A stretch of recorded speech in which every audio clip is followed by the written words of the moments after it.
you, thank you.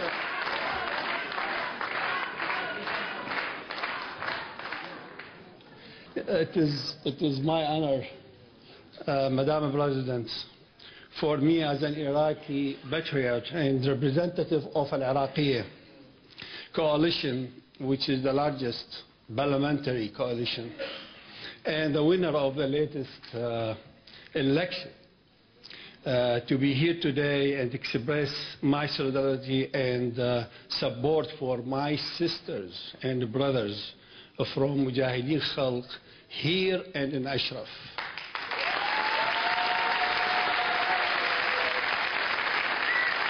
And we consider them our dear friends and our dear guests in Iraq. And we are, as I said, the representatives of Iraqis, not Maliki. We are 91 parliament members. He is, I don't know, he cheated and make it 89.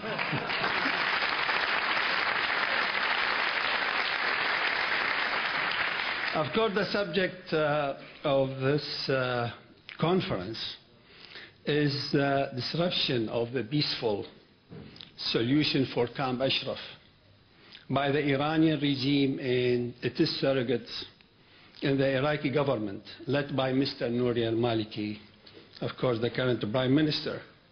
I would like to announce before the President of the Iranian resistance, the future President of Iran, Madam Rajab,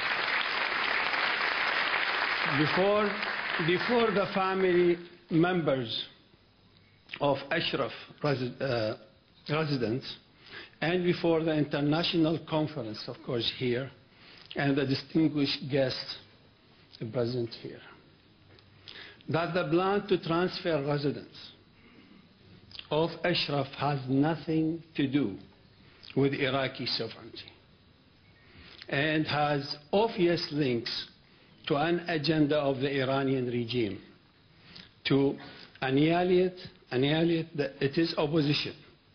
There is a public resentment in Iraq to this plan, reflected in the statement signed by 1.4 million Iraqis, which was published recently. The reality has been conveyed to the U.S. ambassador in Iraq and to the special representatives of UN Secretary General Mr. Martin Kobler. I am responsible for what I am going to say here. There is no security guarantee for transferring of Ashraf residents to anywhere inside of Iraq. This is fact. And American has to take notes for that.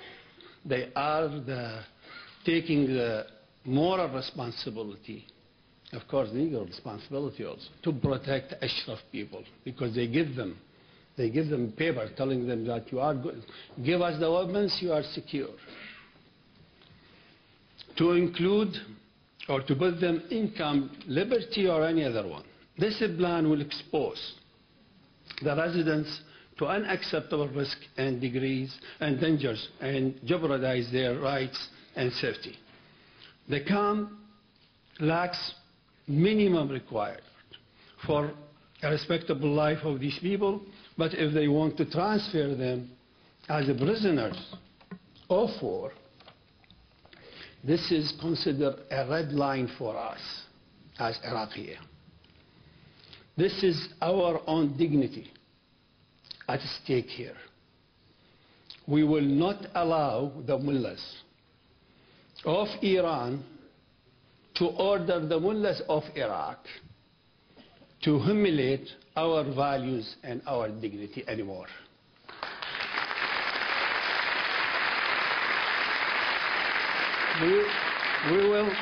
We all know that reading the PMOI is an ambiguous and explicit benchmark for independent of religious Iraqi political parties from Tehran.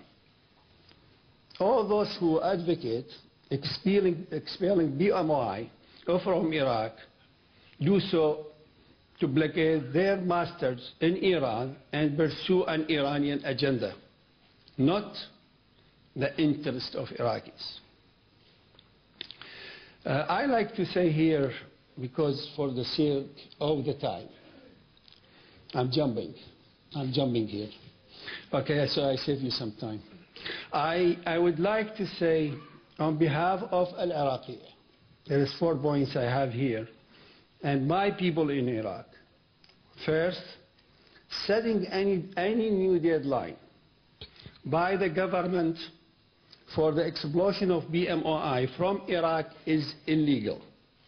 The residents have, regardless of their rights to stay in Iraq, have agreed to transfer to third countries, and of course United Nations High Commissioner for Refugees should immediately start this work in Ashraf to reaffirm the residents' refugee status. Second, the UN and UNHCR should in no way agree to the transfer of Ashraf residents to Liberty, given there are obvious plans to treat them as prisoners, and this location lacks the minimum internationally recognized standards. Hence, this is a forced relocations and a breach of IHL, and the UN body should not engage in an illegal act. If the government of Iraq and or any organization, number 3, it truly seeks a humanitarian solution away from hidden agendas, it will come to the conclusion that there is no more appropriate location than Ashraf to guarantee the safety and the security of its residents, while the international initiatives are underway for their resettlement. It should be stated the UN, US and EU are ultimately responsible for the safety and preserving the rights of the residents. I asked Mr. Ban Ki-moon and Secretary Clinton and Lady Ashton, whom all have committed themselves to the peaceful solution for Ashraf, to end their silence about Al-Maliki evocation of the peaceful solution and protect the rights of the victims and not the political protocols with the government of Iraq. About the arrest. And there is a jokes with all these. The 121s here, I mean, if we go over all this, you will see that those guys, some of them here, some of them is in Europe, some of them is not even existing there.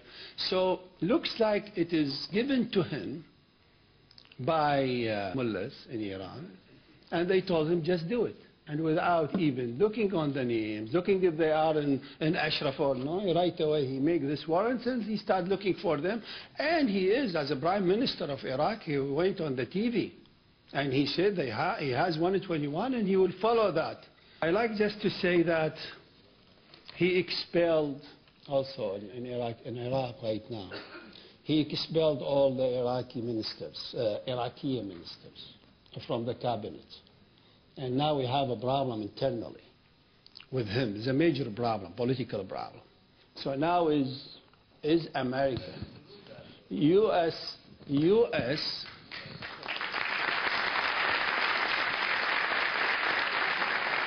all the world committed to help that.